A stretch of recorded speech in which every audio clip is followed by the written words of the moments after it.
Ya está con nosotros y nos da mucho gusto recibir a la doctora, Ornella de Gasperín Quintero, bióloga por la Universidad Nacional Autónoma de México, doctora en zoología, investigadora titular A de la red de Ecoetología INECOL, miembro de Rebelión Científica Capítulo México, miembro del Laboratorio Nacional CONACYT de Biología del Cambio Climático y miembro del Grupo Académicos con Palestina, justamente para hablar de este tema de Palestina. Les saludamos desde aquí en el estudio, doctora, tanto mi compañero Aníbal García Fernández como pues una servidora Nancy Flores. Buenos días, bienvenida, doctora, para hablar de este tema de Palestina.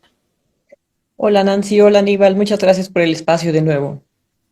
Doctora, antes de empezar a conversar acerca de este ensayo que hemos publicado en la revista Contralínea y que nos ha compartido acerca del impacto también en términos de daño medioambiental, de los efectos de gases invernadero por este bombardeo sistemático que ha sostenido Israel contra Gaza, lo que implica también la guerra en Ucrania y todo el tema de la destrucción de infraestructura. Me gustaría preguntarle sobre este esfuerzo también de visibilizar que la academia no es neutral, que por supuesto hay una academia que está acompañando este genocidio contra los palestinos y que desde México, por lo menos desde las universidades públicas, debería de haber una acción en ese sentido para romper ya relaciones con esta academia israelí que pues acompaña el genocidio de los habitantes de la Franja de Gaza. Preguntarle sobre eso porque me parece a mí que en la prensa ha pasado pues muy desapercibido y lo que más ha permeado es justamente las protestas en contra de que el Colegio de México rompiera relaciones con una de las universidades de Israel y presionando también a este Colegio de México.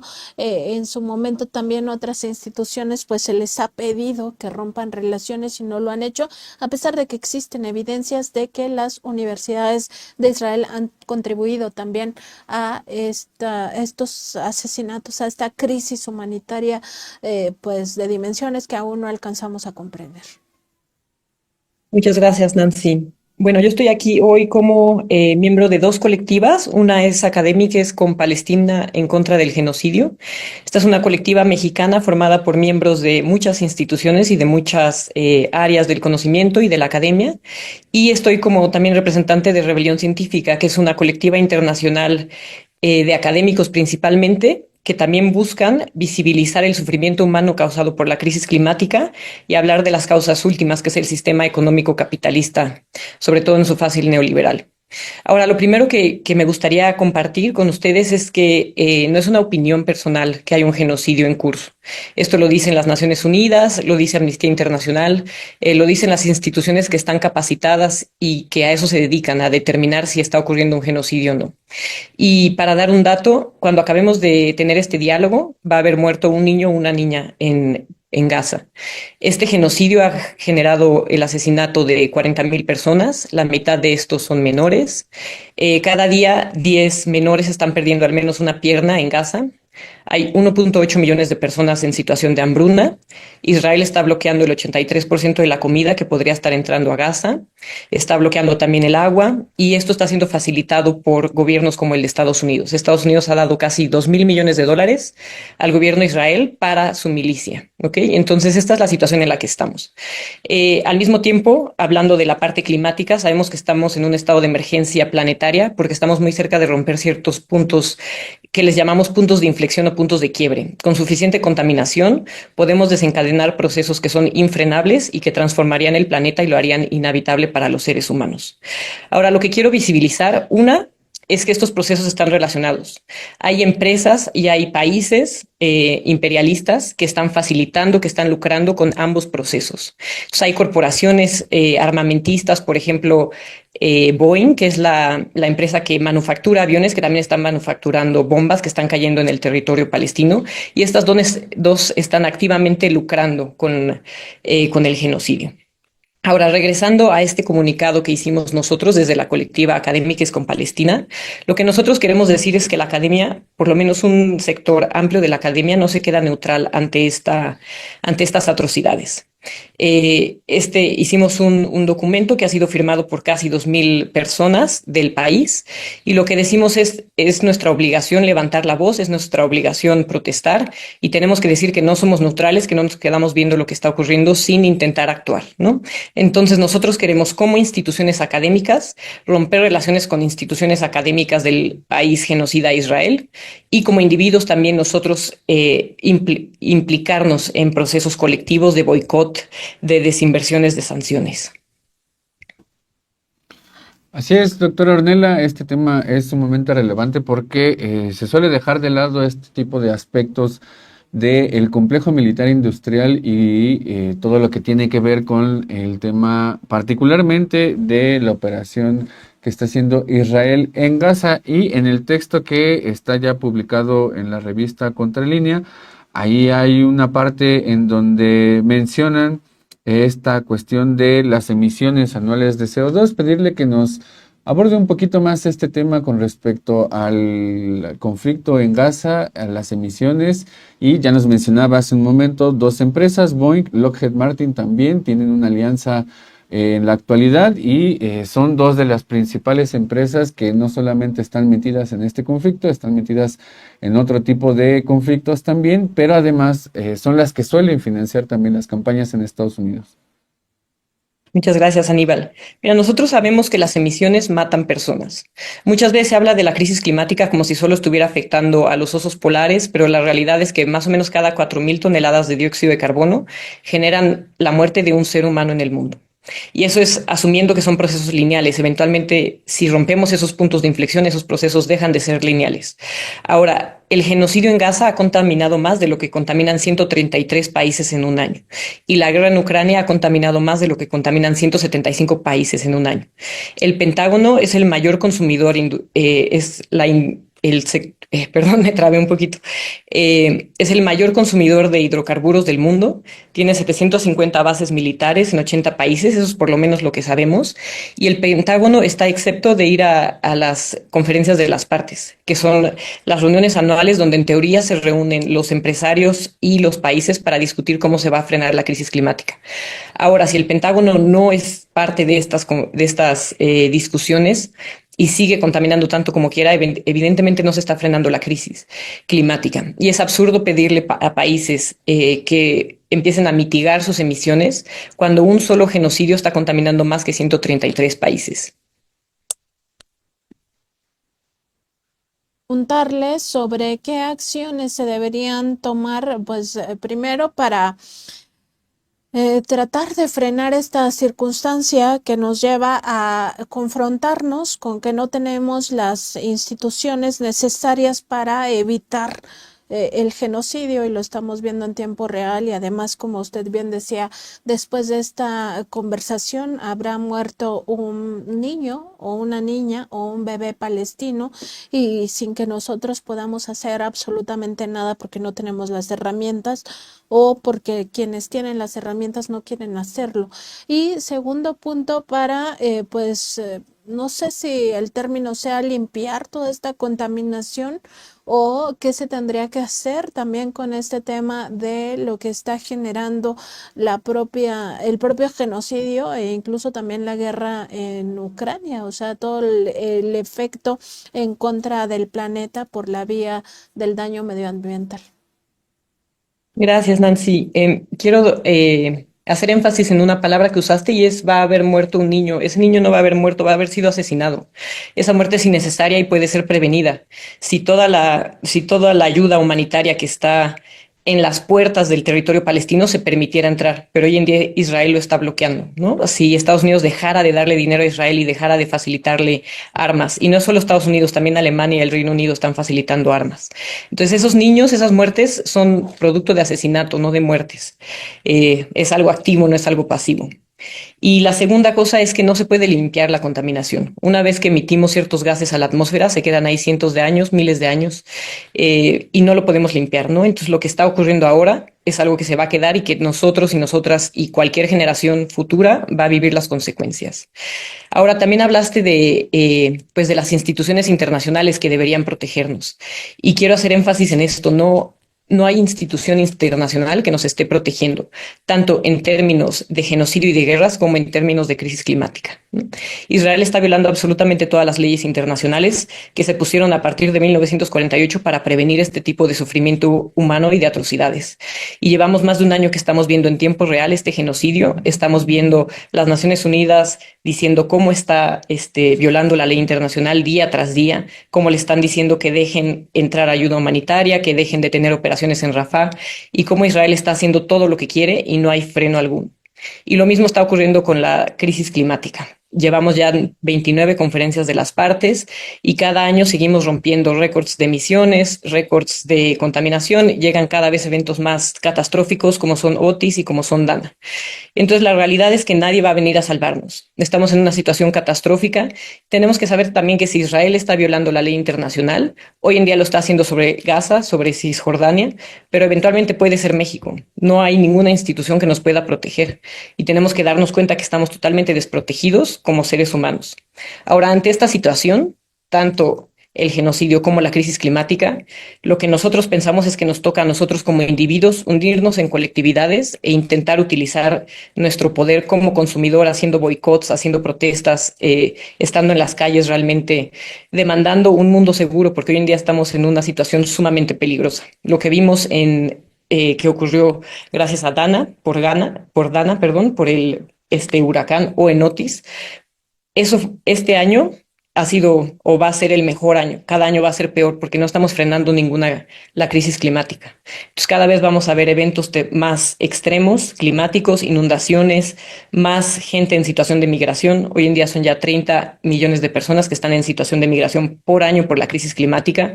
Esto solo va a empeorar si dejamos que el mundo continúe en el curso que lleva. Nosotros pensamos que tenemos que alzar la voz ante todas estas injusticias, ante toda esta violencia, ante toda esta opresión, darnos cuenta que la causa última tanto de la contaminación, de la crisis climática, de los genocidios, de las guerras, es un sistema económico capitalista, imperialista, que está buscando lucrar y generar más dinero en pocas manos. Hay empresas que quieren que se mantenga el genocidio.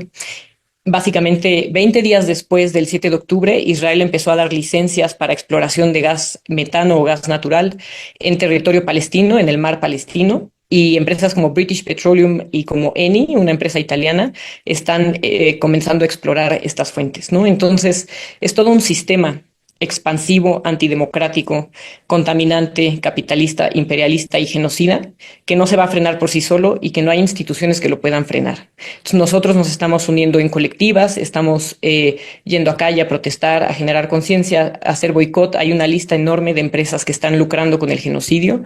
Se puede buscar en la página BDS e intentar como individuos unirnos en colectivas en boicot en contra de todas estas empresas que están lucrando con todo este sufrimiento. Y bueno, ahorita con todo lo que nos está mencionando, recordé dos libros, uno el de Michel Tecler, el de Planeta Sediento de Recursos, que es una investigación que ya tiene bastante tiempo, más de 10 años, pero que es sumamente actual por la cantidad de información, de datos y sobre todo por la perspectiva que tenía ahí en términos de la forma en la que se estaban desarrollando los países en torno al tema de la energía, a la disputa energética que hay. Y el otro libro es el de Sociología del Colapso Climático, que fue coordinado aquí en la UNAM, en el CEICH. Y justamente en este último libro daban un dato que para mí es bastante revelador. Y voy a regresar un poquito al tema, porque el 26% de la producción de petróleo que hubo en 2006, ese dato lo manejan en ese libro, la consumió solamente el Pentágono de Estados Unidos. Y en el 2020, la Universidad de Durham también dio hizo la actualización de otros datos y hay un artículo que publicaron sobre que la Fuerza Aérea es la principal emisora de CO2 en el caso de Estados Unidos. Son más de 13.202 kilotones de CO2 los que emite tan solo la Fuerza Aérea. Estos datos son para 2020 y si fuera un país estaría entre el consumo de Perú y Portugal. Entonces, este tipo de aspectos, además, no solamente no estamos atendiendo el colapso climático, no estamos haciendo esfuerzos para combatir la desnutrición, tampoco estamos haciendo esfuerzos para reducir nuestras emisiones, las instituciones tampoco nos protegen, es parte de lo que nos estaba diciendo. Entonces, ¿qué es lo que nos queda frente a este panorama que es bastante desolador, pero que tampoco puede desanimarnos para no actuar? Para mí lo más importante es no echar las manos al aire y decir no hay nada que hacer y no puedo hacer nada, ¿no? Porque en el momento en que decimos no hay nada que hacer, nada se hace y básicamente sigue la trayectoria de colapso. Creo que tenemos que tener eh, pues recordarnos que como individuos formados en colectivas tenemos un poder muy fuerte, tenemos ejemplos históricos, ¿no? De cambios sociales muy importantes. A mí un caso que me gusta mucho hablar fue en el año 1788, 300.000 personas en el Reino Unido empezaron a hacer boicot al azúcar que venía de lugares con esclavitud. Y finalmente ese costo económico para las empresas fue tan grande que fue un proceso importante para que se aboliera la esclavitud en las Antillas.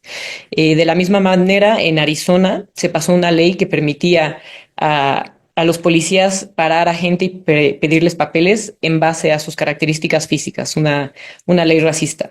Y hubo un proceso de boicot en Estados Unidos donde dejaron de consumir productos de empresas de Arizona y los mismos empresarios escribieron a los gobernantes a decir quita esa ley porque estamos perdiendo demasiado dinero, ¿no? Y bueno, vimos en el 2019 este proceso feminista que generó un proceso mundial de muchísimo enojo en contra del patriarcado y realmente hemos visto cambios muy importantes conductuales y en términos de hasta de diálogo, de protección hacia las mujeres, ¿no? No es que esté ganada esa batalla, pero ese movimiento que creció muy rápido ha generado resultados. Entonces, tenemos que darnos cuenta que sí, como individuo, yo como consumidor solo tengo muy poco poder, pero como individuos, como colectivas, juntándonos, enojándonos, actuando, sí podemos tener incidencia y no tenemos que darnos por vencidos ante la trayectoria por la que estamos, porque en el momento en que fijamos la probabilidad a cero de resultados, básicamente estamos siendo cómplices de ese resultado. Entonces tenemos que realmente permitirnos imaginar que un mundo distinto es posible y actuar para que ese mundo llegue. Y tenemos que darnos cuenta que ese mundo no va a llegar por sí solo, que necesitamos el compromiso de todas las personas para informar, para actuar, para enojarse, para demandar que nuestro propio gobierno rompa relaciones diplomáticas con Israel, que nuestras instituciones académicas rompan relaciones académicas con las instituciones de Israel y nosotros mismos darnos cuenta que estos mismos sistemas, estas mismas corporaciones, estos mismos países lucran con estos sistemas de opresión y que nos toca a todas las personas que estamos vivas actuar, porque finalmente lo que hagamos ahora va a determinar qué mundo va a tener cualquier persona que tiene hoy en día 2 años. Esa persona no puede actuar por su futuro ni por su presente y tenemos que actuar por estas personas. Doctora, y parte de ese actuar es la convocatoria de la que nos va a hablar hoy, justamente para protestar en contra del genocidio en Palestina, este genocidio a manos del gobierno de Israel que encabeza Benjamín Netanyahu y por supuesto que ha sido acompañado también por gobiernos hegemónicos como el caso especialmente de Estados Unidos. ¿De qué se trata esta protesta? ¿Es hoy mismo y cuál es la convocatoria hacia la audiencia? Muchas gracias, Nancy. Hoy a las 4 de la tarde vamos a estar en la colectiva Académicas con Palestina y la colectiva Rebelión Científica en el hemiciclo a Juárez. Vamos a tener una acción pacífica. Ya hicimos un escrito que le dimos a la Secretaría de Relaciones Exteriores para incitando a nuestro gobierno a romper relaciones diplomáticas con el gobierno de Israel y vamos a tener una protesta para apoyar este petitorio. Invitamos a todas las personas que nos escuchan a venir, a acompañarnos, a apoyarnos y a dialogar en este espacio también, ¿no? Sobre lo que está ocurriendo y lo que podemos hacer en colectivas.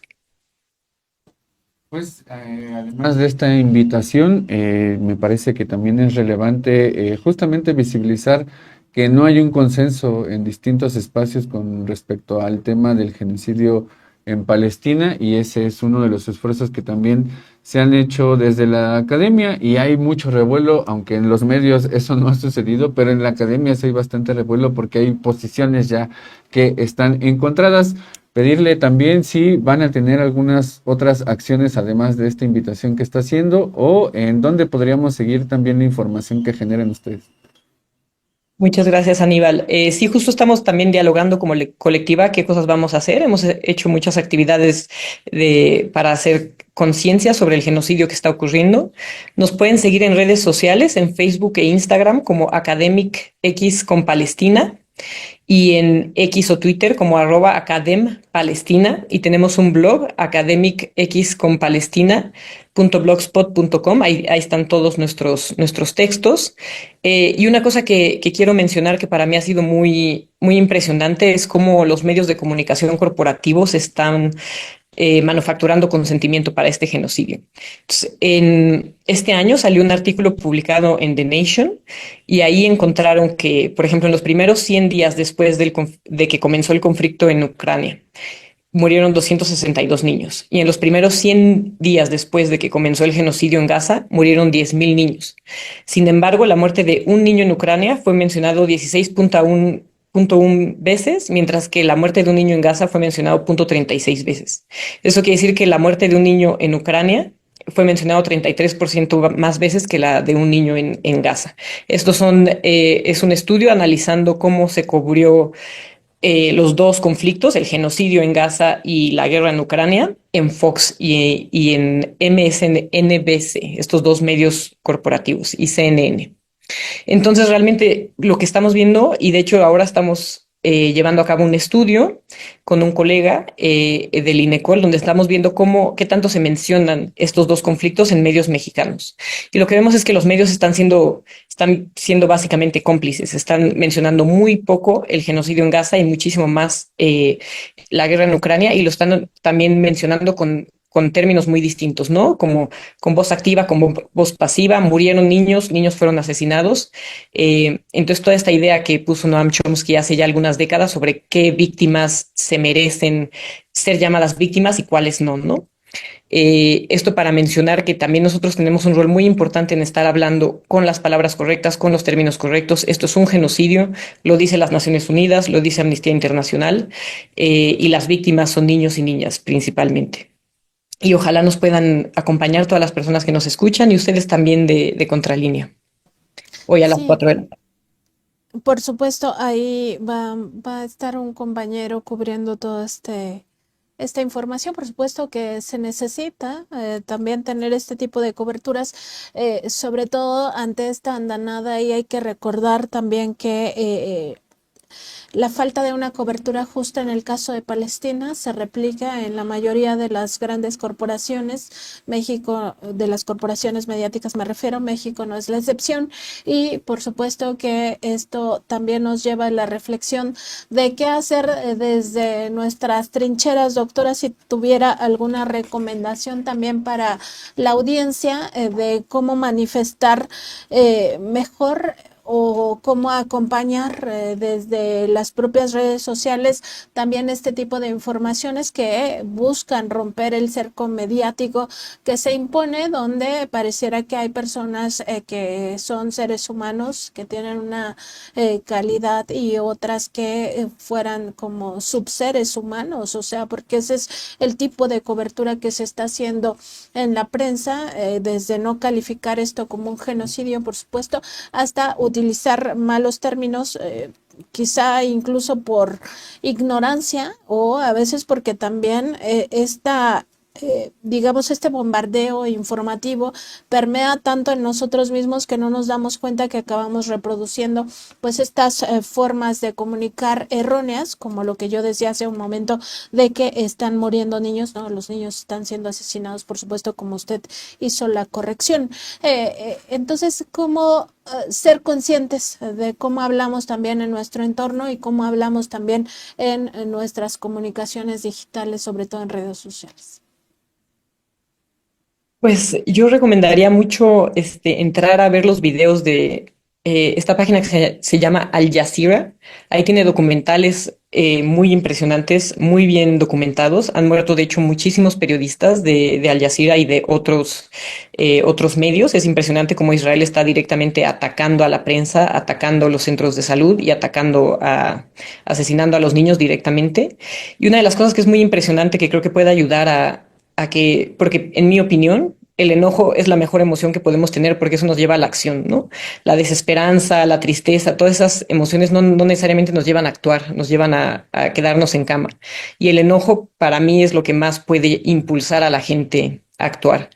Y una de las cosas que es muy impresionante es ver en estos documentales cómo los mismos soldados del ejército de Israel están subiendo los videos de lo que están haciendo totalmente impunes, ¿no? A sus cuentas personales de TikTok y de Instagram. Entonces, realmente entrar a ver esos videos y ver cómo sin ningún tipo de culpa, sin ningún tipo de miedo de que haya represalias internacionales, están subiendo videos de cómo asesinan niños y niñas, cómo se burlan de las víctimas, se ponen la ropa de las personas que asesinaron y bailan. Yo creo que eso nos puede ayudar muchísimo. Y una vez viendo eso, cualquier ser humano nunca va a volver a decir esa persona murió, sino esa persona fue asesinada. Por supuesto, doctora, como siempre es importante conocer su opinión y pues aprovechamos también este momento para invitar a nuestra audiencia a leer el ensayo completo de este ecocidio que va de la mano con el genocidio y lo que ya nos decía, no hay vuelta atrás de toda esta contaminación que se ha generado y por supuesto todo lo que tiene que ver con visibilizar el genocidio como esta tragedia humanitaria que estamos viviendo y que somos incapaces de frenar. Le agradecemos mucho, como siempre, tanto la colaboración escrita como la colaboración aquí en el programa en vivo y le mandamos un abrazo, doctora, muchas gracias. Muchas gracias, Nancy. Y si pudiera decir una cosa más, las víctimas de la contaminación, aunque no es intencional, esos son daños colaterales tal vez, pero es sufrimiento humano tan válido y tan fuerte. Son seres humanos que están en hambruna, en situación de migración, por contaminación, por un sistema económico capitalista e imperialista. Y estas víctimas también tenemos que hablar de ellas y visibilizarlas. Por supuesto, doctora, pues muchas gracias y retomamos también estas conversaciones pronto, el año que viene, porque entendemos esta ya es la última semana que podrán acompañarnos desde Rebelión Científica, Capítulo México, y por supuesto quedamos muy agradecidos por la colaboración con ustedes. Muchas gracias. Muchas gracias a ustedes por estos espacios, por estas conversaciones.